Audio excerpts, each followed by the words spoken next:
You guys drink from that water, and that's fine. But are you sharing it? Are you spreading it? I don't know, because I feel like if you were really invested into this whole cult bullshit and you were brainwashed and you swore this was a church and you really thought this was the real deal, and then you come to find out something like this, I don't know. In my mind, my whole world stops. My whole life stops. And then I have this fire in me and that anger and the bitterness and the unforgiveness and everything. I still gotta work through it. But it starts to turn into this righteous anger every time I go to these places that we all went with these families. And we all spent time and we prayed and we fellowshipped and we worshipped and we communed pretty much. Like, are you kidding me? We literally broke bread here.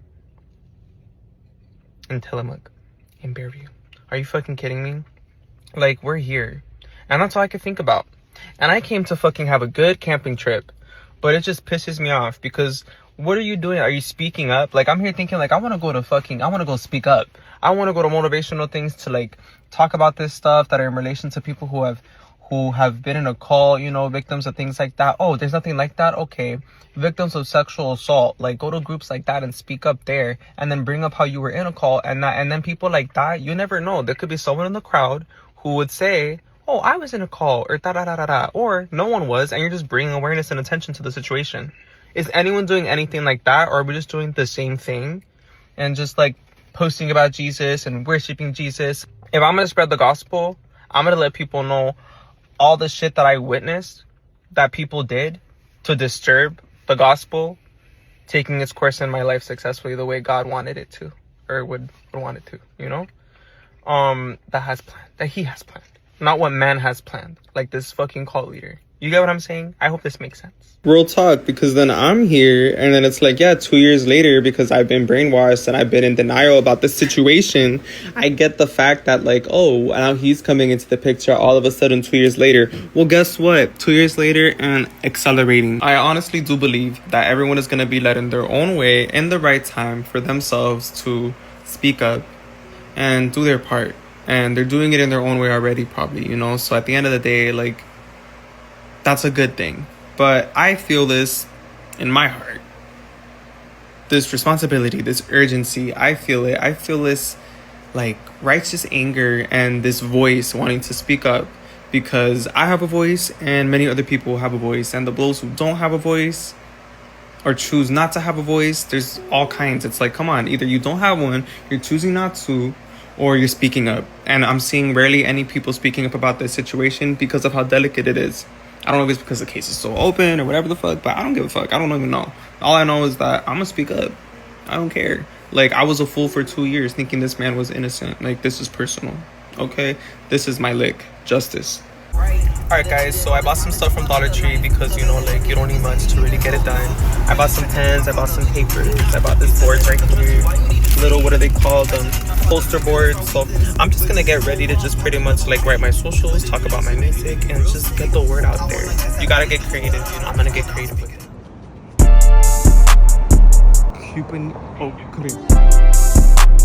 Word of mission, y'all. Your boys really try to hang these posters.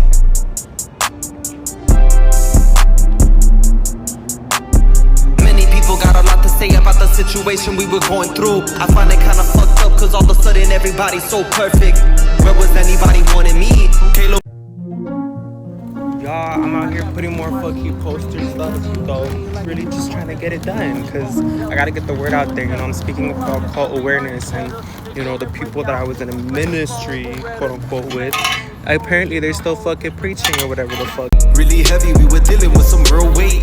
2 years later, now it hit me, so I know the truth. Y'all, I put up a few posters, so I didn't put up exactly, like, on video, but we did a lot of labor, so we did a good thing.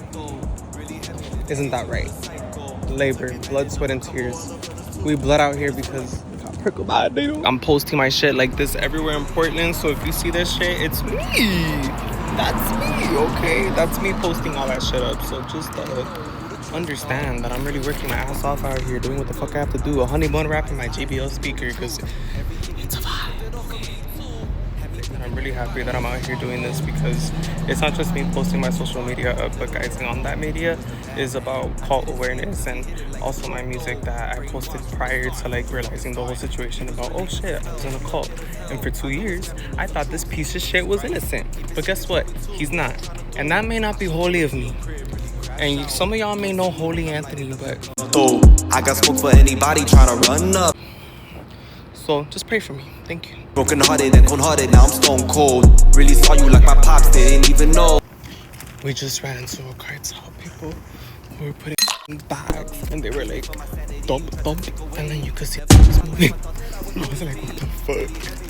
Started making music for myself, just my lifestyle, my struggles, things that I go through, my perspective, my perception. Since I was a kid, I've been writing. Ultimately, I'm a poet at heart. Music is a tool, a way, a form to release stuff. If that makes sense, it makes sense. If it doesn't, stick around. Pretty much ever since this whole situation happened within the cult, I was inspired to make music about cults disguised as ministries. I was part of a cult that was disguised as a Christian ministry. I'm speaking up about it. Not a lot of people take the time to really talk about these things. I know that there's communities or groups, but what is bringing awareness to the situation to actually stop, you know, these people, actually make them paranoid to even go about starting these cults to the point where they can't even do this no more. You know what I'm saying? Thank you for everyone who shows your support. Thank you for people who are just really trying to take the time to listen to the music, listen to the lyrics, dig deeper into what my music is about, because I'm touching on very deep topics that are important and they are urgent, but not everyone feels the urgency to talk about these things or make a change. The people who are doing what they can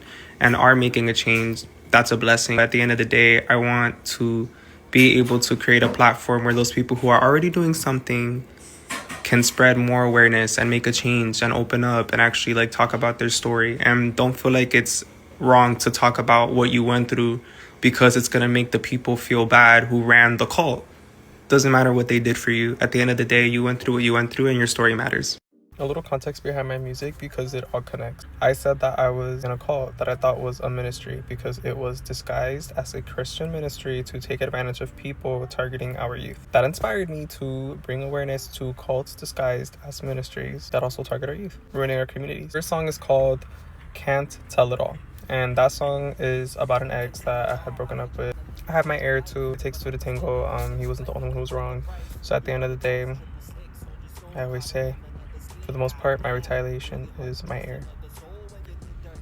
It was hard, you know, because I already had the lyrics for the song, if that makes sense, but I hadn't recorded it yet. So then I had to mash the lyrics together to make the song, put it on a new beat that I bought. Every beat that I rap on, I own. So don't be thinking that I'm just out here just scratching beats off shit. Like, no, you'll know if I'm scratching a fucking beat off some bullshit. I'm buying my beats. So pretty much that helped me to cope with a lot, and people liked that there was a little singing behind it that wasn't my fucking voice. I brought the beat with the singing behind it, just so people know that's not my fucking voice singing. If I could sing like that, I'd let y'all know. Okay. And I got a lot of healing from it, and then I just wanted to make something a little more hardcore, if that makes sense. So I came out with Been Through, created that, and boom, pow. Been through a lot of fucked up shit. Make way for bro king. Industry don't gotta fuck with me. Cuba, Nicaraguan, let them know I'm a shine real bright like a pot of gold. Hating suckers can phase me cause they ain't about to just pay me. Pretty much when I had released the first song, I was already in this new relationship, going through emotions, you know, ups and downs, highs and lows. Shit got tough, okay, to say the least. I ended up coming out with a song for this current relationship that I'm still in, rocking. Came out with a song called Happy Birthday. Yeah, I was in Oregon, had my apartment. Ended up deciding to move out of that apartment to go live with my man in California. I don't want to speak too much on my experience there. It wasn't all bad, but yeah. And I came out with those 3 songs about cult awareness because when I got back, that's when I found out the truth and everything clicked, and my brainwash was kind of like, oh, what the fuck? Like, I was literally about to fall. I was spacey. Everything was double, triple, like 6 of everything. So I was out here just really tripping out when I realized everything. That's when I came back to Oregon and I released those other 3 songs. So that's a little context, a little bit of a summary that I will be definitely dissecting in other videos, going into detail about each song, the context behind it, and whatnot. But this is a summary context, if that makes sense. This is summary context. Cause people choosing sides like I'm the fucking villain. Ain't it funny cause at times you treated me the best. I know you're not all bad, I'm giving credit where it's due. We fucked each other over, don't put all the blame on me. I had to... Originally, I'm from Homestead, Florida, Hialeah, Florida. I moved here when I was 13. My dad moved here to Oregon. Then that didn't last long. So then we moved out and then he was living on his own. He had found a church. You know, long story short, he went to his church and he introduced me to it. I went with him a few times. I stayed in the car. It was getting sweaty because it was summer and I was stubborn. Stubborn summer. So yeah, I was in the car and eventually one time I got out the car, went in to this church or whatever the heck. And I never went back since then until I was 18. I came back when I was 17, but I wasn't consistent. Like I was just popping in here and there because my mom was going and I was like shocked because my dad stopped going at some point. And then my mom went after he left. Then that was a whole thing, and I guess I saw my mom doing better or whatever. I gave them the credit and not her, pretty much. A lot of us did that. We gave them the credit and not each other or ourselves. I was starting to commit when I was 18 because my life was going to pretty much complete shit. I committed a lot of my life, a lot of my time, a lot of just everything, emotionally, mentally, spiritually. What sucks is that this pastor was doing things behind closed doors. It was something that had been going on for the longest time, but it would happen with the new flock. The last flock would go out, you know, with drama or whatever the case was.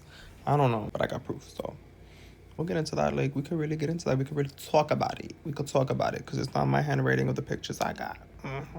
He was doing things behind closed doors, and it was fucked up. It was twisted. I say that I was in a cult disguised as a Christian ministry because they were taking advantage of youth, poisoning the community, false doctrine, all that kind of stuff. So that's poisoning your community. When you're spreading lies, you're twisting scripture, you're twisting the word just to get your way for a motive, because you don't have good intentions, but you're doing good things. I dedicated 3 years to the ministry. That was a Christian ministry. So did my mom as well. Something we all did that was wrong was idolize this man over God. Something you should never do is idolize people or things over Jesus Christ, over the Lord. Love bombing and brainwashing starts from the beginning. And I know it's hard to explain and it's hard for a lot of people to talk about, but personally for me, it started off with the love bombing, and within that, the brainwashing started to play its role in. They have the brainwashing marinating.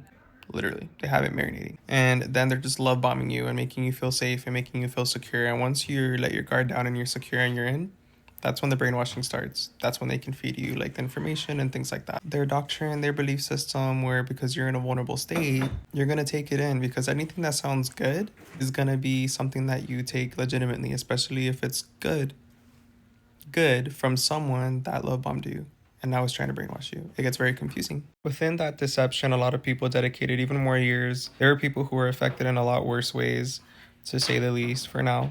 It's very unfortunate. My main thing right now is to tell my story. So that's my story within what happened there.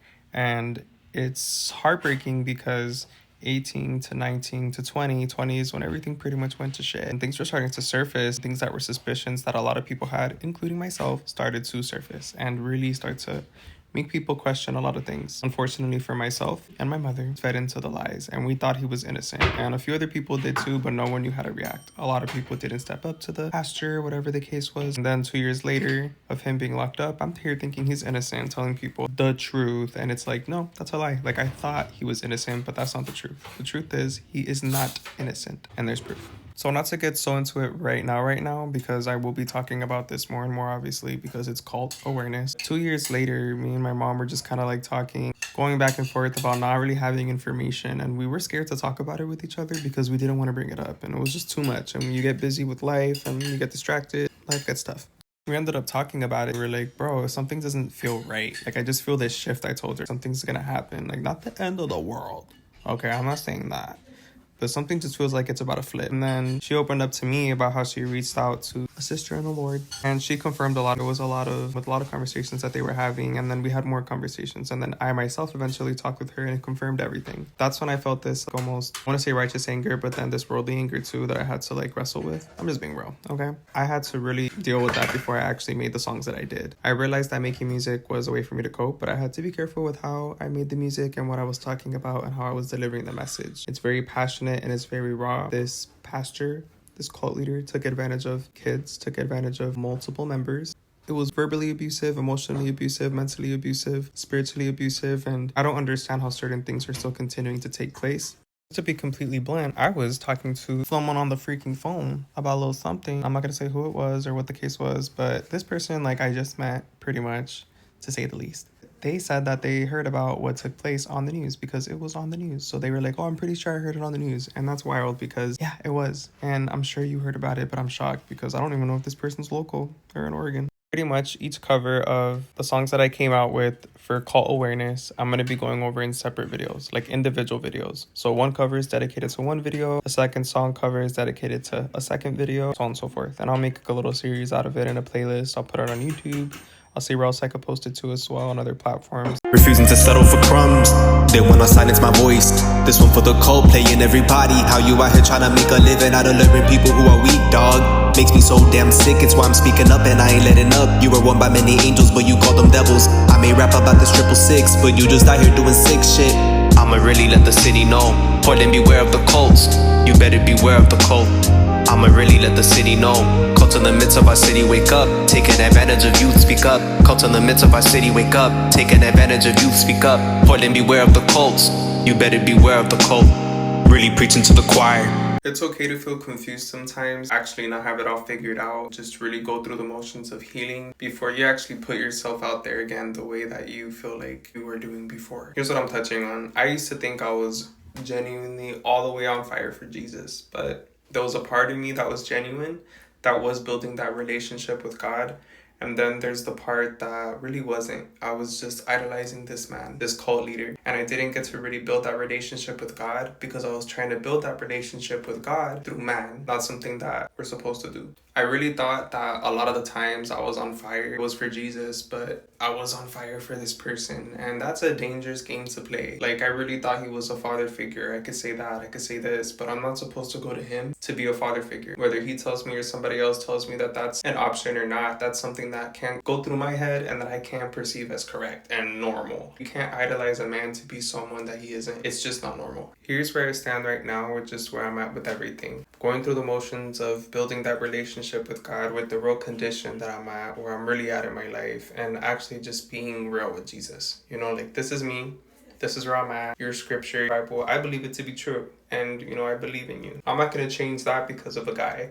I'm not. You know what I mean? Like, you get angry at God, but you don't sit here and ultimately put it all on him if you know who did it. A lot of the time, pain can get in the way and cloud your judgment, and you start blaming God for things man did, what you allowed man to do, what you sought out in man, things like that. Ultimately, what I'm talking about is not reminiscing on the times where you were on fire when you were in the cult, and more so gearing towards, I want to be on fire for just Jesus and just for God in a more pure way, in a more like sanctified way, where it's not just, you know, for man. I almost forgot to mention this, but I'm going to throw this in here because it's important to me and I'm sure to a lot of people. I'm not the only one who stood by a cult leader thinking he was innocent and then looked crazy after the fact, finding out, wait, you went on stand like you really thought he was innocent and you said, this is a good man. Like, I don't see how he would be doing these things. Straight up, you're deceived. You think of all the good things that they did, all the good times and all of the heartfelt, genuine, good moments. This person had a whole motive and you didn't know about it. This person had things behind closed doors and you found yourself really reminiscing until you found out, oh, this guy's not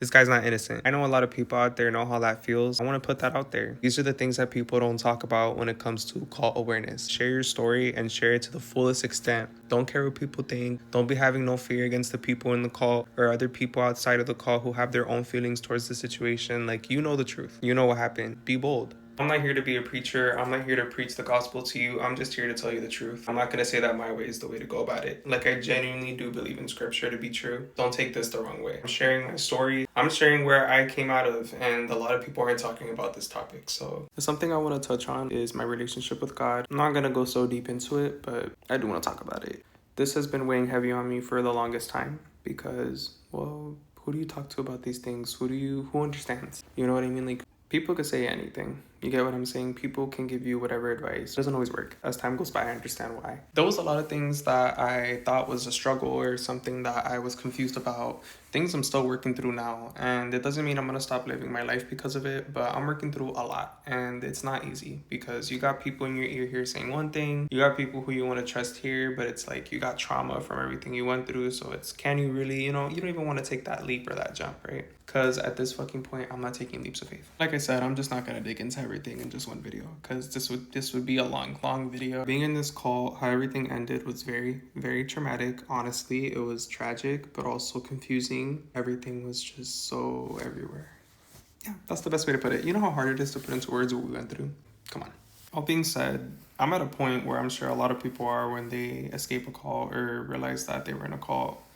After that shit gets torn apart, then these people are still doing things. But anyways, it can be very confusing and you don't understand really what to do, who to trust, what's real, what's not real. Like you have to unlearn everything, learn things the right way, the pure way, and then also relearn things that you were told weren't right. It's very, very confusing. I want to share my story. This is important, and a lot of people go through things like this. How many people end up in a church thinking that they're going to get help, thinking that they're going to get saved, thinking that they found their family, and then all of a sudden, you come to find things are happening behind closed doors. You're in denial for 2 years because you're still brainwashed. Then when you break out of that trance, you just have all this anger.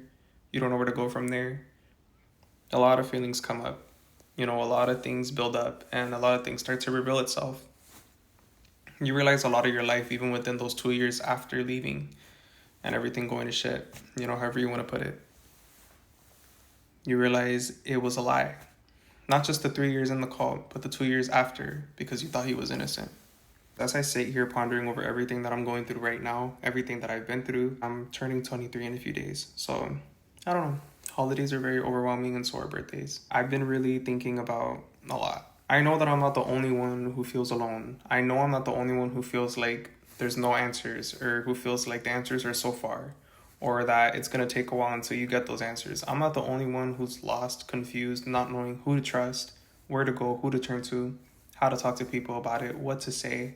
Not a lot of people really understand where you're at and what you're going through. It can be very hard. It could take a huge toll. So with that being said, I just want to let people know that there's hope. You're not alone. Don't give up. Unlearn the things that you have to unlearn. Keep it real with yourself and just move forward, you know, and don't be stuck in the past. I know my hair looks crazy, but bear with me. Unlearning old habits, unlearning old mindsets, unlearning a way of life, a way of functioning, morals, a culture, a whole lifestyle pretty much that surrounds around being in a cult. Yeah, it's been a while since I've touched on this and I'm gonna keep talking about it. So please follow my BLU Blue Cult Awareness Instagram account and YouTube channel and you will see more on this topic. I think a lot of the time we get a lot of advice from these people if you've ever been in a cult. If you don't know, when you're in a cult, you get brainwashed and you learn all these things that you need to do to meet needs, be loved, you have to be accepted, so you're doing these things to do that. It's legalism, it's performance.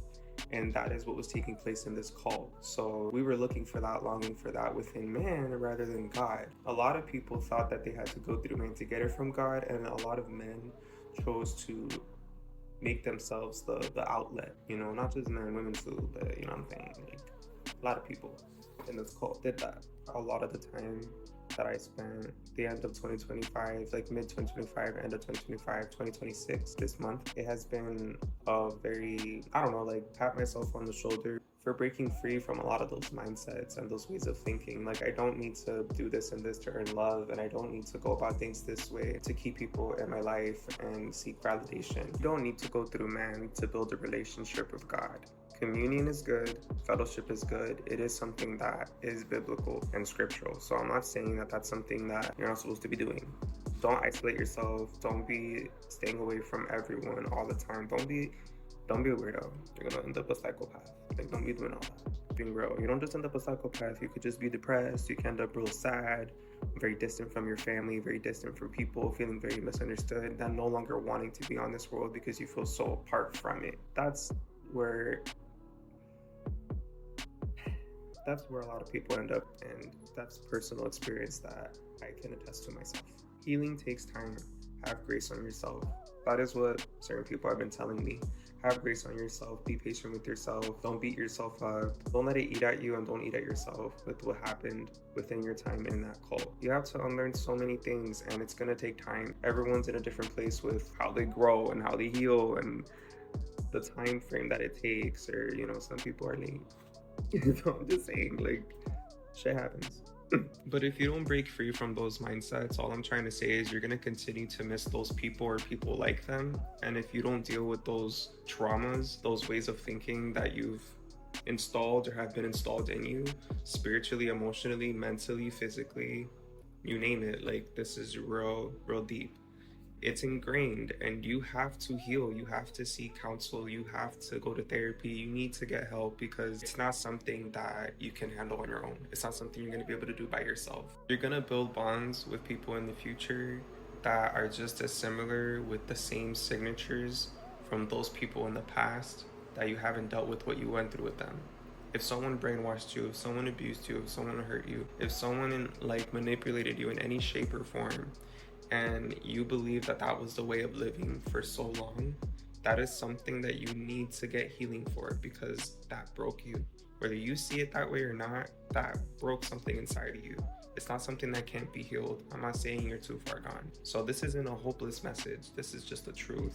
This is something people don't talk about. So if you want to build bonds with healthy people, and that's your goal when you left this cult and broke free from the brainwash and realized everything was wrong and all this crap, however it went for you, you hear what I'm saying? Because it happens different for everyone. However it went for you, you have to make sure that you really address those things that are going on inside of you and get healing. Because if you don't, and how are you going to really build bonds with healthier people, more positive people, more stable people? You're going to keep looking for signatures of the person that hurt you and did what they did to you. You don't want to do that. You don't want to bring more of those people into your life. Like, no, don't do it. Thing is, I know what it's like to be confused, and I know what it's like to not know what comes next and who to turn to and who to trust, but there's hope. You don't need to give up. You don't have to just sit there and wonder or be sad or be clueless. There's answers, and you just have to seek them. Seek those answers, seek that healing. It's gonna take time, but it's also gonna take work within that time. It's gonna take addressing things within that time, if not work. But the work is in the truth. It's in the honesty. It's in getting the answers. That's where I find a lot of my healing. Not in answers, ultimately, because I've learned within the time frame of me realizing that that man wasn't innocent 2 years after he was arrested. I thought he was innocent. With thinking he was innocent, I got on the stand defending him, and all the signs, all the proof was in front of me. I was brainwashed. Being brainwashed is real. After those 2 years, breaking free and realizing everything after a conversation I had with a certain someone, it was hitting me hard, and I didn't know what to do. I thought the last 2 years of my life was a lie, waiting for this man who was wrongfully accused. It's not the truth, and that's what my music is about. Cult awareness. That's what the page Blue Cult Awareness is about. Being brainwashed, being love bombed, and being used. That's what Blue stands for.